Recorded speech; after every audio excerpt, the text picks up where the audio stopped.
Au cœur des années 60, partout dans le monde, les mouvements de libération nationale se multiplient. En Afrique, en Asie et en Amérique latine, les peuples luttent pour leur indépendance.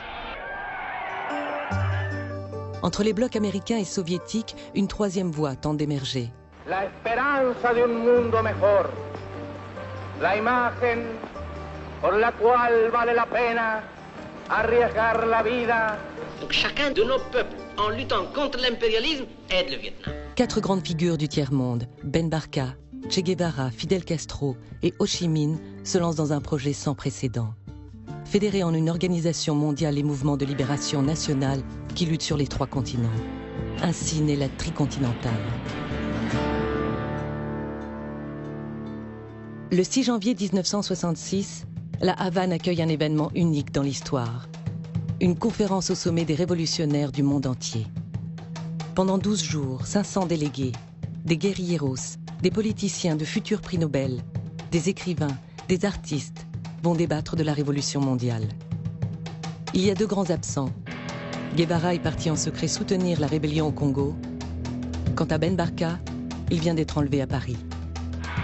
Les Vietnamiens, en guerre avec les États-Unis, sont accueillis en héros.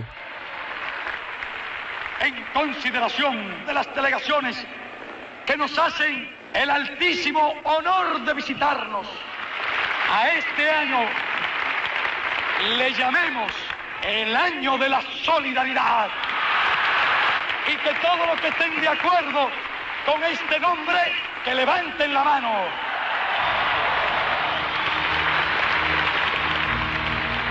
Comment penser la révolution mondiale? Comment combattre l'impérialisme sans se ranger aux côtés des soviétiques ou des Chinois?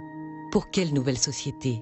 À la Havane, en ce mois de janvier 1966, les cultures révolutionnaires se confrontent. La délégation cubana saluda a todos los combatientes antiimperialistas.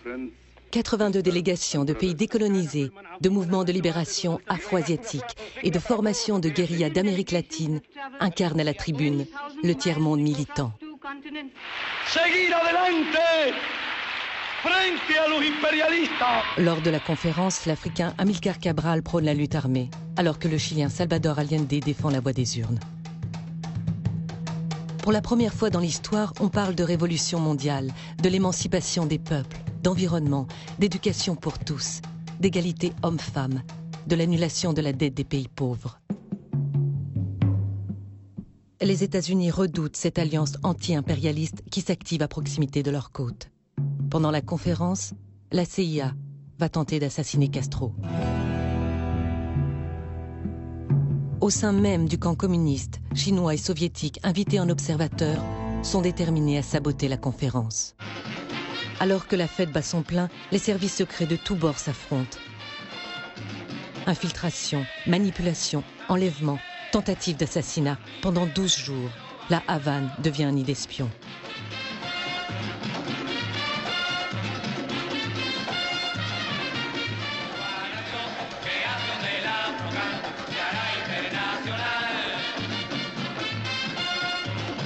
L'espoir d'un autre monde, né avec la tricontinentale, ne survivra pas longtemps à la conférence de janvier 1966. Laminé par les luttes fratricides, les dérives autoritaires et la radicalisation des grands blocs, l'invasion de la Tchécoslovaquie par les soviétiques et les complots de la CIA qui renversent ou suppriment les leaders du tiers-monde. L'esprit de la conférence de la tricontinentale, cette volonté de renverser l'ordre établi pour faire émerger d'autres valeurs, résonne aujourd'hui. Il ressurgit dans les mouvements contestataires occidentaux, mais aussi chez toute une génération de dirigeants qui incarnent le renouveau en Amérique latine et en Asie.